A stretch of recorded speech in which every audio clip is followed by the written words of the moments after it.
proving that they already knew to start with.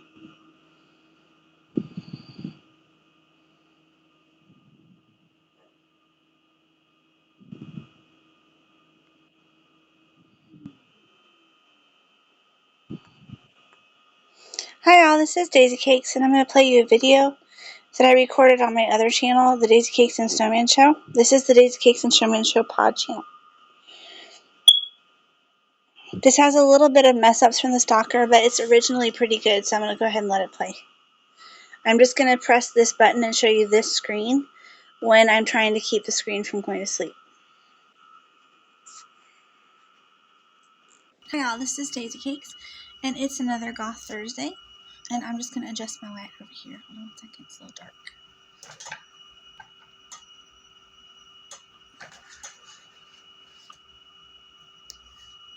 Uh-oh, the keys messing up. Okay, so our subject matter today is going to be kind of dark. I just want to try this and see how it goes. I don't want to see the fucking stalker anymore. It's another Goth Thursday, and I'm welcoming 15 and up. You might hear the F word, you might hear the A word. Yeah, this is Daisycakes, and it's another Goth Thursday, and I'm just going to adjust my light over here. Hold on 1 second, it's a little dark.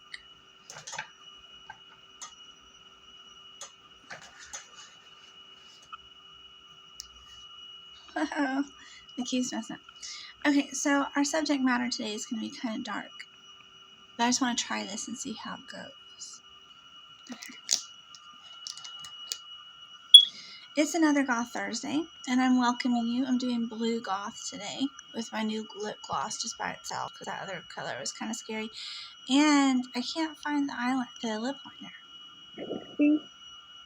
It seems like someone may have come back this night. I'm not able to go. So I'm going to have to start it over again. So this is a subject that's very close to my heart. The right direction. And, which isn't the direction the stalker thinks it should go in. It's the direction I want it to go in. Which is the direction that matters to me. Okay? So let's see if we can get it to go full screen and rotate. You know, sit on something and rotate is what we're trying to get it to do. And it just won't for some reason. There's no reason. There it goes. Good job, guys. Good job. Okay, here we go. Not very much things to expect really from the program, but let's see how it goes. Alright, we don't want any brainstorms or anything. We're just going to let this play, and I'm going to pause it like this when it's time for the screen to pause, okay? There's some asshole in the parking lot trying to make noise, because they always try to make noise when I film, even though it is 12 o'clock. It's actually not an actual car in the parking lot, it's the guy downstairs and next door that makes noise. Can you hear him?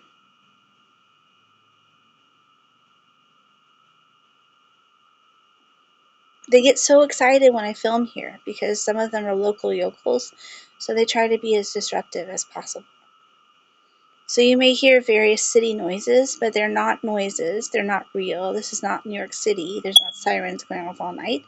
This is Nacogdoches, Texas, and there's about 4 murders a year here. So any sirens or car noises you hear are done by people that are trying to disrupt the video from some sort of sound machine that they have in their apartment. And feel really bad for their pets because the guy downstairs keeps his apartment empty at night, and he has a dog, and the dog is the only one that has to listen to all of his silliness that goes off. Okay? Listen. I might have to pause it halfway through and try to do some other things, but all these things have pause buttons, I think. I'm sorry. You see the pause button? Hi all, this is Daisycakes. Hold on. And no matter what some lunatic tells you, when you see the pause button, it doesn't refer to anything or have any correlation to any events, real or imagined, by any crazy person that might try to talk to you about me in the future. It's just an interval because I don't want the screen. Hi all, this is Daisycakes, and it's another Goth Thursday, and I'm just going to adjust my light over here. Hold on 1 second, it's a little dark.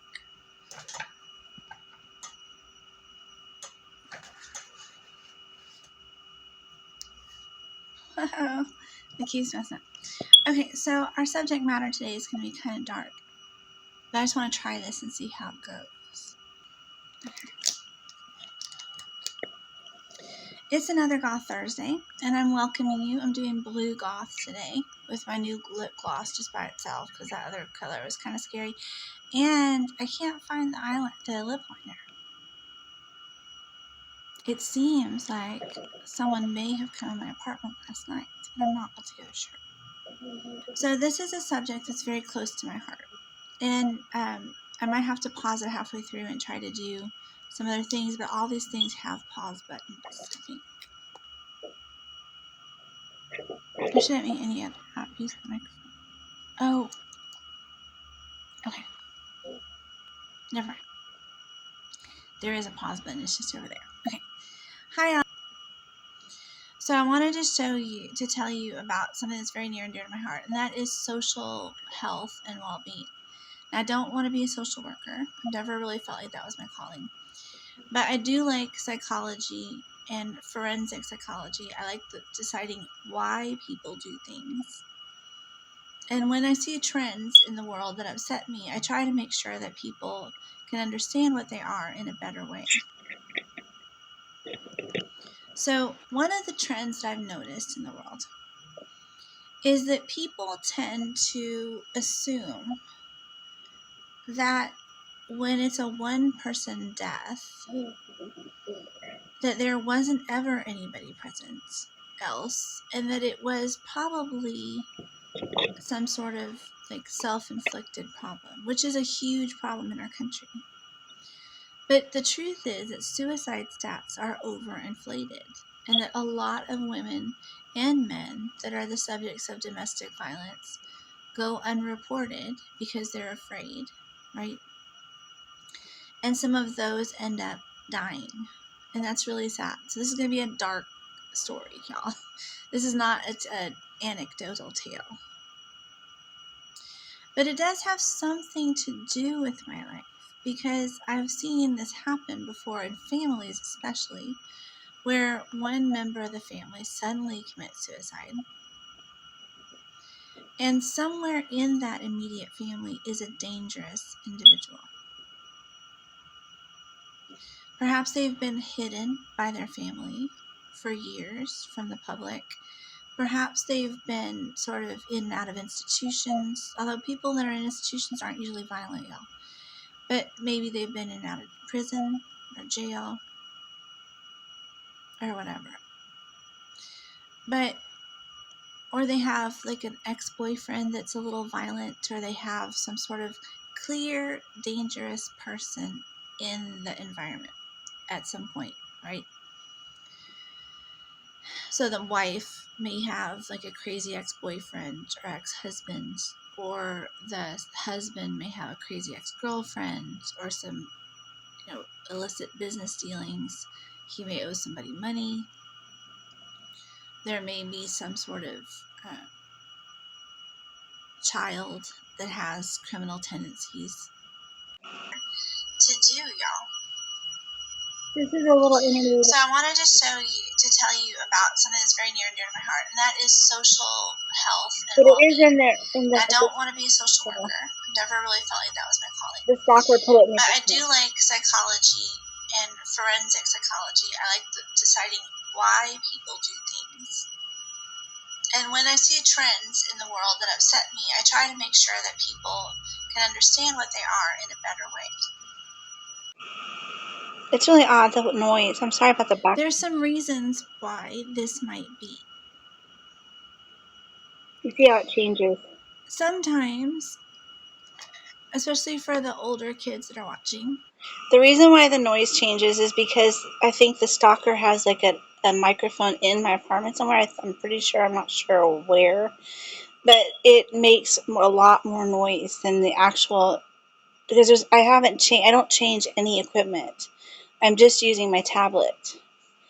And the noise in the room changes feedback, like there's another mic running when there isn't. So I'm not sure what to think about that.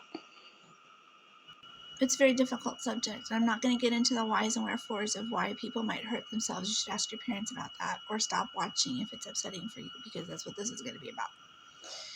But the question is, why would someone want to seem to have committed suicide? if they didn't. But sometimes, because sometimes people pretend, right? There are three big reasons. One is dollars. They might do it for money. Maybe they have life insurance. Maybe they have, a wife that's on the horizon. They're married already to someone. They have a wife that has lots of money on the horizon. So they pretend to commit suicide to get out of that marriage, leave the wife some money, and move on to the next woman, right? Maybe they need protection. Maybe they got themselves involved in something, and the law enforcement authorities have discussed with the family that the best thing it could be to do is to end their identity at this point and start over with a fresh one.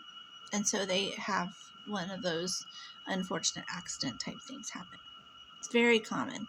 Happens a lot. A lot of the datelines are actually these, y'all, which is very interesting.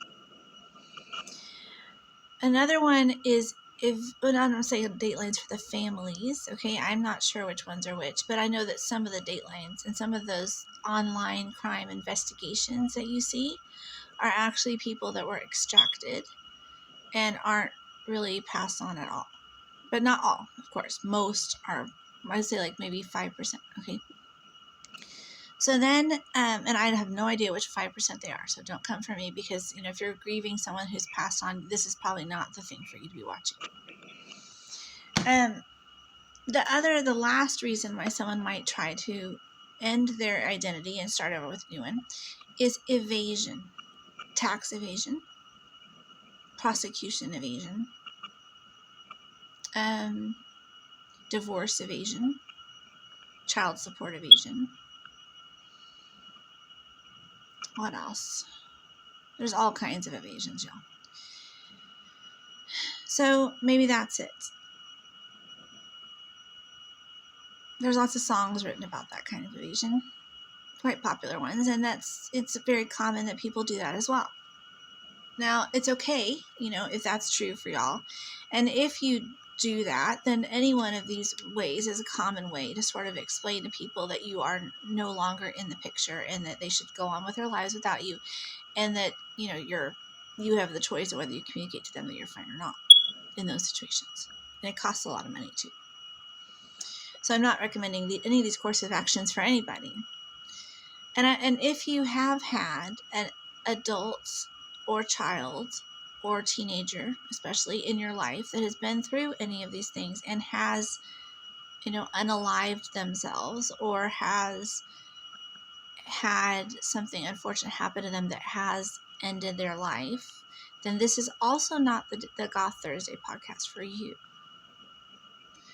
Or if your loved one was found alone, or anything else, don't blame Daisycakes because I love y'all.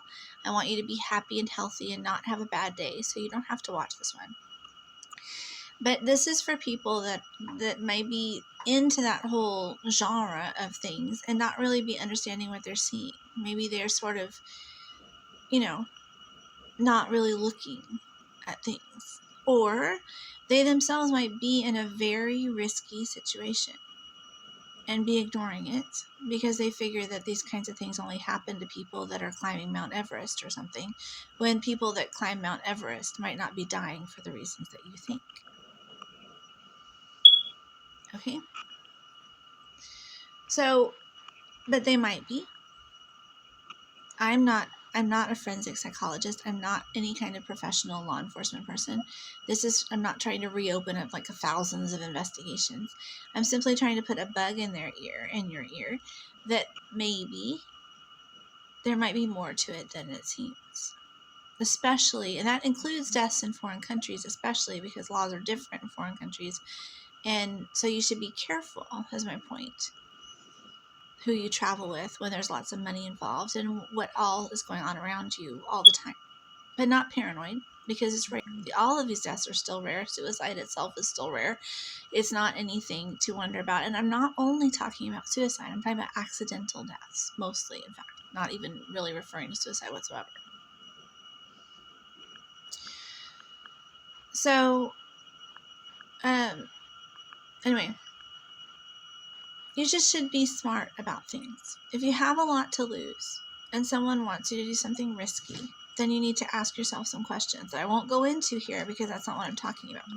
But I expect for you to be a little bit smarter when you finish listening to this than you maybe were at the beginning of it. Hopefully, that's always my goal. Okay? Norbert does not like my camera, so he's very jealous. So Norbert is very sweet, though, and he's not in any danger of anything bad happening to him. So he may just get gently excused from the table and all. So the first one, I just made some notes for myself. I'm not going to do a visual story today, although that would be kind of fun with this, but no, it's kind of too macabre for me. All right, so the first one is climbing, just like I said. When you find someone who has died climbing, they're found at the foot of something, or their dog has come home without them, or they are very experienced, competent people, but they're found without recourse in the middle of nowhere and they die of exposure or something. But usually it's some kind of impactful event, like a fall or a slide or a landslide or a rock slide, something like that. Okay? That could be physical violence from another person.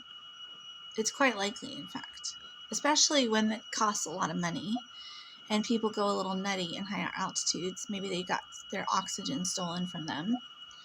Maybe they were all of a sudden psychotically thought to be too much of a bother.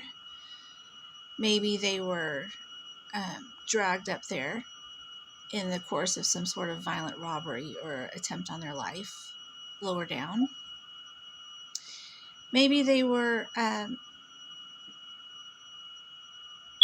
walking and came across someone that was not a good person, either by design or by accident. But anyway, when you find someone generally at the foot of something, it's very, even if they do have suicide risk factors in their lives, it's very risky to assume that that's what caused it, unfortunately. And this is why you want to be careful when you sign up for these things, to make sure and go with vetted people. You might want to take over a year to vet them. Okay? Take a long, long time, y'all. You need to know these people. You need to know who they're dating, who they're dating. You need to know what they do for fun. You need to know who they owe money to. You need to know so much about people. These climbs can cost millions of dollars, and no matter how happy-go-lucky you are, you have to be smart about it, okay? So there's that. Remember, Daisycakes is still a little sick. And I get this little, whenever I'm talking, I get like an itch right here. I don't know why. Anyway, the next thing that happens all the time is hiking. So remember, we have these reasons for wanting something to happen, some sort of situation to occur that would explain you being unalived in some fashion. Okay? So dollars, protection, evasion. The window That's reflection different. wasn't there before. We're talking about misadventure, basically, that's put down to some sort of accident, one-person accidents, or suicides. Hiking is another one. Okay? Hikers hike in general. People don't usually go hiking unless they know what they're doing.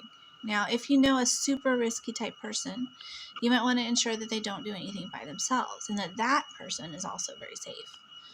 But hiking in general, you ramp it up. Like when you're running, you only increase your distance by 10% every time, right? Because even if you want to run a marathon, like I've run half marathons before, if you want to run a full marathon or an ultra marathon, you can't say, well, I can run a marathon today, so I can run an ultra marathon tomorrow. You have to ramp it up by 10% or so. If you see someone who all of a sudden is like, I think I'm going to go do this, and it's not something that they have ramped up in any way, shape, or form, don't just tell yourself, well, I'm sure that they do know what they're doing and they're just pretending not to know what they're doing. Just find a way to ensure that someone goes with them. But remember, on these things, the people are chained together.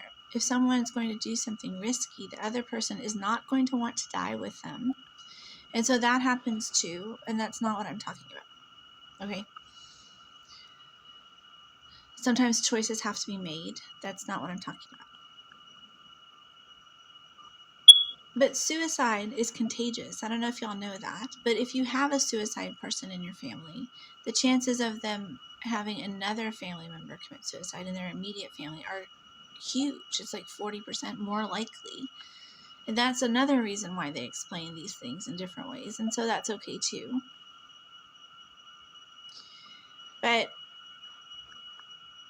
And sometimes these kinds of things cover up those kinds of suicides, and that's not what I'm talking about either. Everything's very complicated. I'm talking about victims of domestic violence that are found, or like, gambling debts or the other kinds of murders that are found at the foot of things when they shouldn't have been. And the assumption is, because they're wearing climbing gear or whatever, that they were climbing when maybe they were never climbing at all. So you have to be really careful what you assume about people, and where, and not just doubt them or think, oh my God, he must be a murderer or something, but just kind of be aware of it.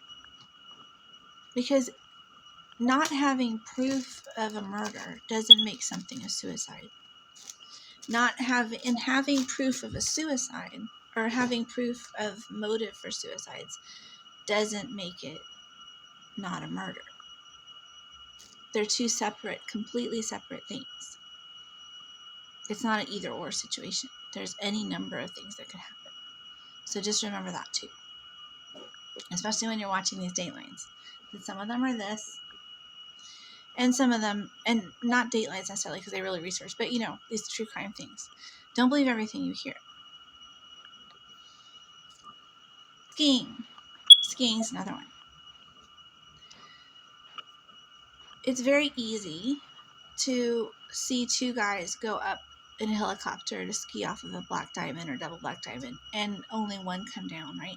So you have to ask yourself there too, what's going on there. And there's also, well, I don't want to get into it too much, but there are situations where these bodies could be dead already. There's situations where someone could have been dead and taken up there. Goth Thursday? That's the stuff again. I don't know why she does this. She's just trying to disrupt everything.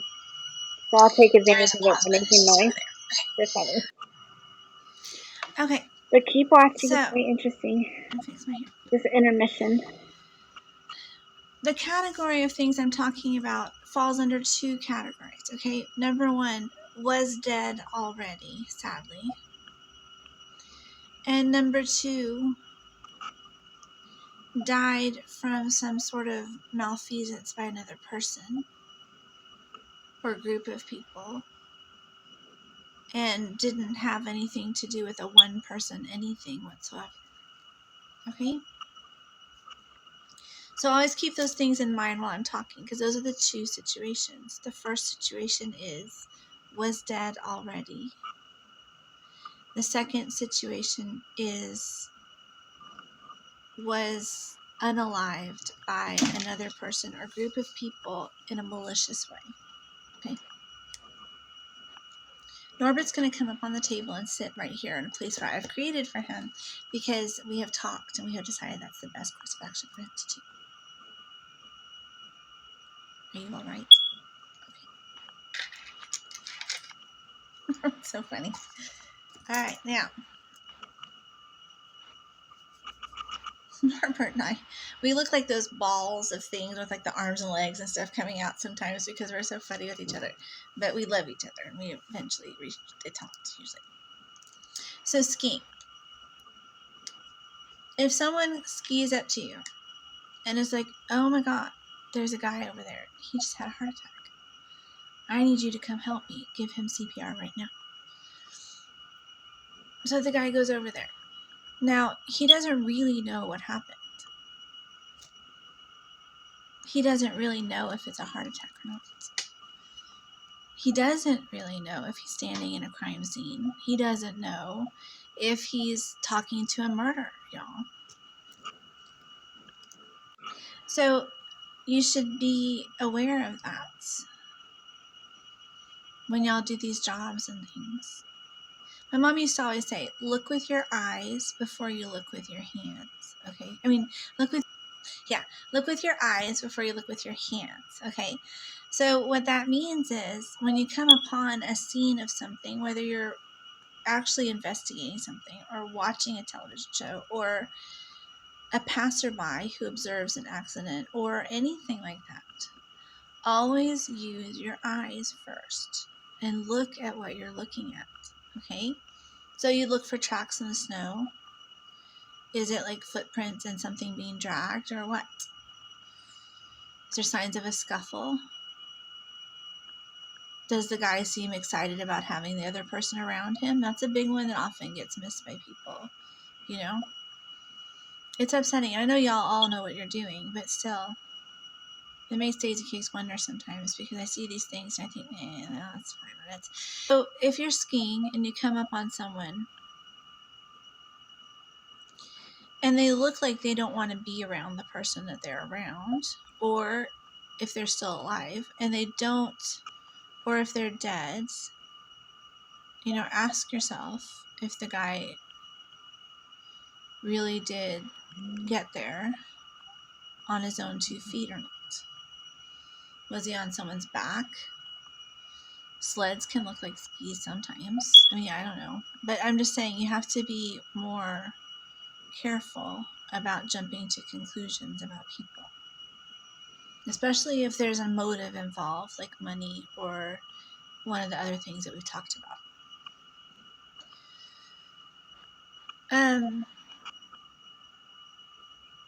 Skiing. I can't really think of anything else to say about skiing. But it's a perfect environment for that kind of thing, except for the tracks.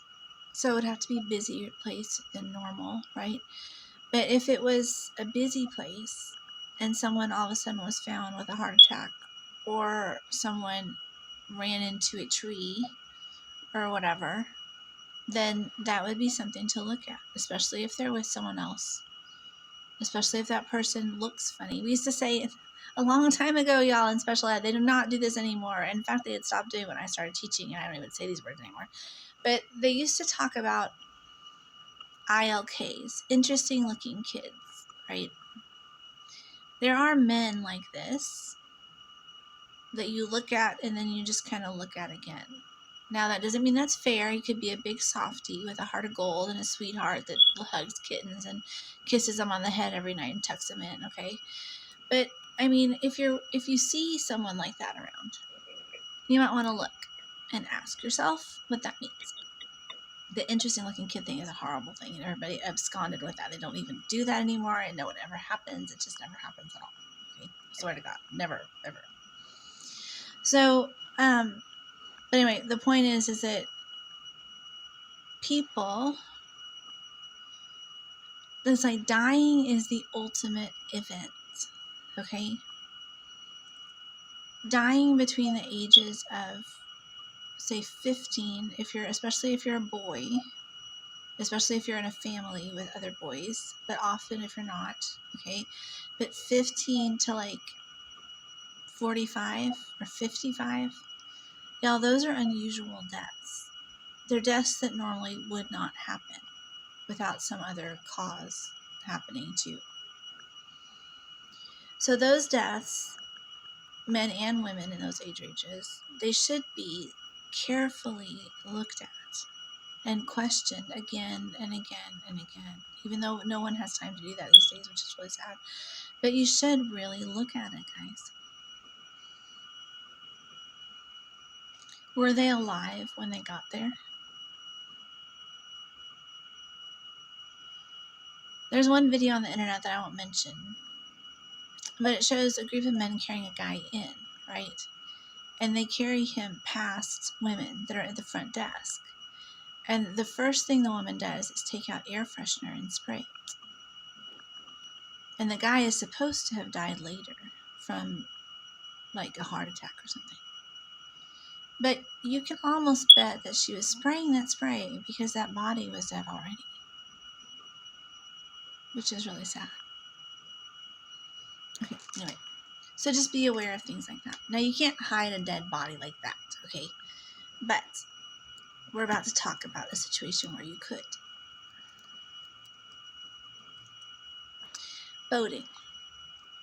Boating accidents. When you're in the water, in an open water, and I know this because I used to be a lifeguard, but I mean, it's also common sense. But you're wearing a life jacket. You're floating. Your head is above the water in some fashion. They're not very comfortable. Most people don't like life jackets. They can also, you'll see people putting their arms through them and having the front of the life jacket in the front and back, You'll see people holding on to them with the strap around their wrist. Don't do any of that. That's stupid. Wear your life jackets. But you see these things, right? So all you see is a head bobbing up and down. So it's very common that in boating, a water skier or a jet skier especially, or another boat could hit that individual that's in the water. And they could kill them or feel like they had died at their hands, right? But they may not have. The individual possibly could have just died by some other thing and been thrown into the water with a life jacket on. That individual could have been beaten about the head in such a way to cause their eventual death and then thrown into the water. Like, you don't know. Yeah. Possible. I mean, water affects a body very fast. And so it's unlikely that they were in the water for very long if they were dead. But it also can cover up death. So they could have been taken out on a boat dead and thrown into the water and then hit by something at a place where they're likely to be hit by something. I mean, all these things are very possible. And a lot of children that die in boating accidents, not all, but a lot of them are dead already or beaten, And you should be careful. I'm not saying everybody, because trigger warnings, like I said, if you've had an individual die like this, you want to be careful. Okay, you don't call up your police department and say Daisycakes said that this was probably a murder and you should look at it again. Okay, because most police departments are smarter than Daisycakes and they know these things already. Still waters run deep, right? So it's possible that they already know that these things are quite possible, which is really sad. But when you're looking at a death of an otherwise mostly healthy individual, even if they have some mental health issues, because people with mental health issues act risky, y'all, and risky behavior can bring criminality with it. And that's not the fault of their brains. I mean, well, it's sort of the fault of their brains, but you can't really say that the cause of their death was the fault of their brains when there's a guy holding lead pipe standing next to them, okay? So don't blame it on suicide if it's not a suicide. It's not fair to that person. So I'm going to stop it there so that the screen recorder doesn't cut off, and then I'll pick it up again in a minute.